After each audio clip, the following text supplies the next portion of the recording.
G'day guys, welcome to another video. This one hurts, this one sucks. This is one I'd hoped I'd never ever had to make. We finally got official word.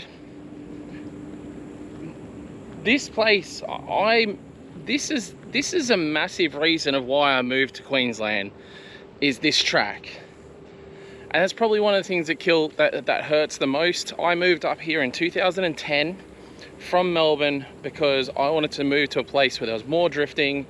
You know, there was this place called Archfield called Archfield Go-Karts or whatever it was called. And every Thursday night, they were open for drifting. And I was just like, that's insane. Like, that's so freaking cool.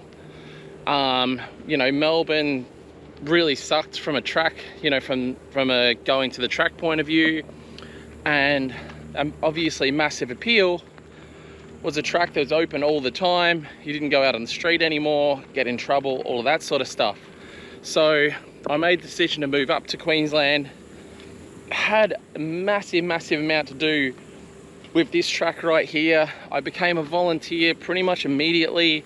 So I was already a pro driver, so they were welcoming, I guess, and then I started helping out the guy who was managing drifting at that point, which was option one. No, yeah, it was option one. Paulie from option one was managing it, working with the old lease owner before me. He was very much like a go-kart guy and a mini bike guy, had no interest in drifting. I volunteered here on and off for over 10 years. Till I eventually, or not over 10, 8 years I volunteered. For a really good chunk of those 8 years I volunteered here, you know, helped out over teaching, you know, just general track duties, cleanups, all of that sort of stuff. I was a volunteer here. And then the opportunity, well, it wasn't even such that it was an opportunity. It was I take it over or the place is gone. We weren't financially in a great position to make that decision. We did it anyway, and we ended up taking over Archfield Drift Park here and turning it into what you guys see today. Just for reference, just this single corner we spent $100,000 on, literally 100 grand. Like, we did that to make drifting better. That wasn't a business decision. You know, if it was a strictly business decision, it's not a smart decision, even in the slightest. There used to be, well, this was more asphalt here, but we had this corner and that whole bit filled in.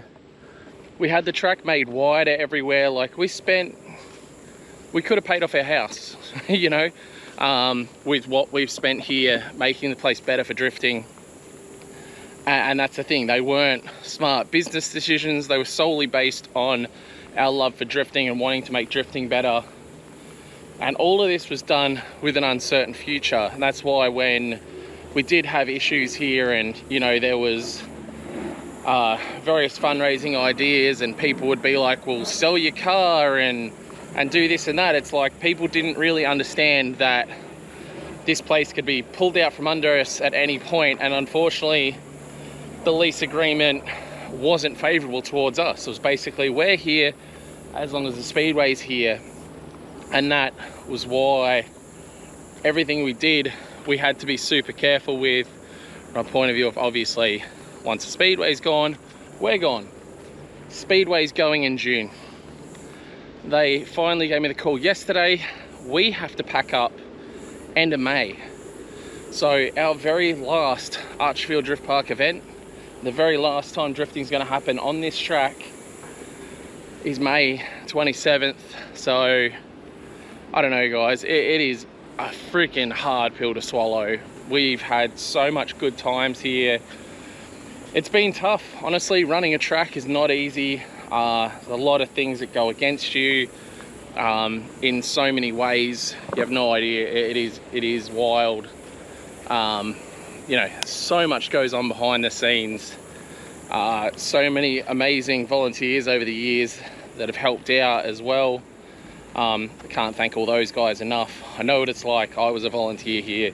It was great, honestly. I enjoyed being a volunteer here back in the day. definitely a lot less stressful than being the guy running the place and having to pay the bills. So basically what happens from here, after we've got a bunch of events between now and May 27th. The next event will be, well, tonight. But next big event will be the 25th, which is a Saturday. We've got Evan Shanks coming. If you don't know who he is, check him on YouTube. He's got nearly 1 million subscribers. Good dude. He's coming here to do some drifting. So we're doing a special event on the Saturday, the 25th. Other than that, we're running our regular events, i.e. every Thursday, every second Tuesday, right up until we close. And then we're also going to try and get as many, you know, international friends over here as we can. You know, obviously chatting to LZ, chatting a bit with TJ Hunt, and various other like actual pro drivers as well, about potential for coming up or coming down to Australia, obviously, and hitting this place before we close. A lot of interstate guys, a couple guys I've already chatted to in Perth have you know, expressed that they're definitely going to be coming up. So we'll you know, keep using it until we can't. And then I've got if anybody's after some shipping containers, going to be selling all those shipping containers I just went and bought for way too much. They'll obviously be getting sold for what the market is now, which is far less than what I paid for them. Yeah, so we've got to move out all our shipping containers. Have got to go after the 27th. We've got 2 weeks to basically get everything out. So all our shipping containers, that container down there, we'll get everything out of our tire machine and whatnot, and the container itself can go to scrap. It's absolute rubbish. We bought that thinking we're just going to use it for a sound barrier, and then I don't know, we ended up getting 40 footers. This container we also own as well. So yeah, we got it. What do we got? 1, 2, 3, 4, 5, 6, 7, 8. So we got 8 shipping containers we're gonna need to get rid of. I'll probably keep 1 or 2 of them. But yeah, so we're gonna get rid of a bunch of that. As far as all the walls, they're all owned by the Speedway, so we leave all the walls here. To get rid of these freaking truck tires. I hate that because that's going to cost so much. I think it's like $15 or $20 per truck tire at the moment, so that hurts. If anybody needs any truck tires, hit me up on Instagram. More than happy to give them away if you need them for anything. But yeah, it's going to be sad, man. This is it hurts. It hurts bad. Not just for me, and not just, you know, it hurts for drifting. Like so bad. Like Queensland right now has, Queensland Raceway doesn't even run like proper Friday nights anymore. It's just Friday nights on the skid pen, which is more of a beginner event, which is, I don't know, I think twice a month. They have morning sessions, which are I think once a month, and then Matsuris. So like Queensland is going from one of the most drifted places, I would say, like where you can drift by far the most, more than any other state, to potentially less drifting than even Sydney, which is insane. So I don't know, we're going to try and, obviously my goal is to try and find another venue, but you know, if opening tracks was easy, everybody would do it.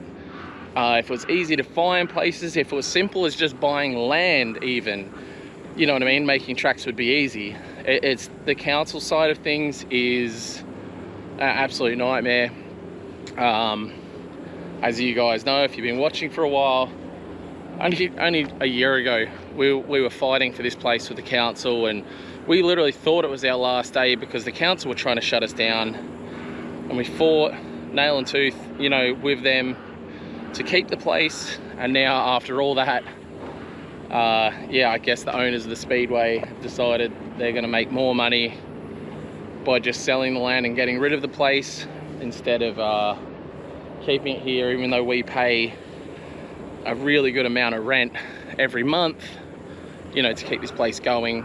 An income that doesn't cost them anything, from a sense of it's just an empty piece. I don't know, what do you do, guys? It is what it is. It's super sad. I don't know what I'm gonna do moving forward. Obviously I already do the vlogs. What it will do is give me a lot of time to get back onto DCA events, because one of the things, there was two things that really killed DCA events off, and that was, honestly, it was COVID. COVID killed us. We were actually lining up for a really big year of DCA, and COVID came along and just obviously destroyed that idea. And then of course, you know, Archie, things were running events at your own track, like at a place we're familiar with, which is just down the road from our house, and all that is a million times easier than running a national event where we have to travel, we have logistics and all kinds of crazy stuff we need to get done behind the scenes to make a national event happen. But that is something we get back into running national events, get back into you know, running some of the big ones that you guys know and love, and yeah, probably get some sort of regular job as well to take up some of my time, just because there'll still be time where I can, you know, work, and I've got a family, I've got kids, you know, that all needs to be taken care of. I've got a mortgage, just the normal things like everybody else. And I have a terrible car habit. I'm obviously going to cut down a bit on the car stuff, from a sense of, you know, the American side of things. I'm not entirely sure what's going to happen. I've never been like a sponsorship guy. Maybe I need to start being a sponsorship guy and start hitting up sponsors and things like that. It's things I've never really done. I don't know. There's a lot, man. It's a lot to take in. It's a lot to think about. We got the news yesterday, and honestly, me and Tiana just like, yeah, had a bit of a sook, to be honest. And just try to, I don't know, think of what we can do with our lives, because this place has been huge. You know what I mean? Like, Boston wasn't born when we took this place over. Tiana was pregnant when the idea of taking this place over came up. So it really, you know, it's been a huge part. It's all Boston's ever known. And Scarlett, for the most part, all she's really known, you know, going to the track and things like that. So yeah, it will be the end of an era. Hopefully not the end of drifting in Queensland. It's definitely going to put a huge dent in the scene, like massive dent in the scene. Hopefully I can make something else happen. I can't promise anything. I've going to organise some meeting with council members and things like that, and see if there's anywhere else, because Queensland needs this. Like, it needs this. This is only a small chunk of land in an industrial area is all we need. You know, and I think we are like less than 2 acres here, so it's more than possible to find somewhere where we can potentially go and do what we're doing here somewhere else in the vicinity of Brisbane, you know, where it's super accessible. You know, hopefully we can still bring cheap events and things like that. That's the plan, that's the hope. You know, alternatively, I may just piss off to America with my family and chase the dream over there. I really don't know, and that's terrifying, to be honest. But I do welcome, I guess, security, from a sense of this place has always been up in the air. You know, when are we going to close? Could we get closed this year? All of that. So ever since I've taken this place over, that's something that hangs over your head. And honestly, I wasn't grey before I took this place over. My grey hair has come thick and fast since taking this place over. You know, money was spent. Like, we've had people, you know, mention about potholes, things like that. You have to understand how hard it is to spend money on a place you don't know if you're going to have next month. So that's been a difficult thing. And like I said, with the way it was structured, with the way the lease, the only way they'd give us the lease is the way they gave us the lease, which meant, you know, they were in control basically, and we had no control whatsoever over what potentially happens to us. So when those questions get asked, you know why. Now you know why we went the way we did. So yeah, like I said, it's going to be tough. We're just going to have to work through it. It's not the news that anybody wanted to hear. So if you had any plans to hit Archfield Drift Park, now's the time, because yeah, May 27th is going to be our final event. I'm going to post some pictures here with all our upcoming events, maybe screenshot them.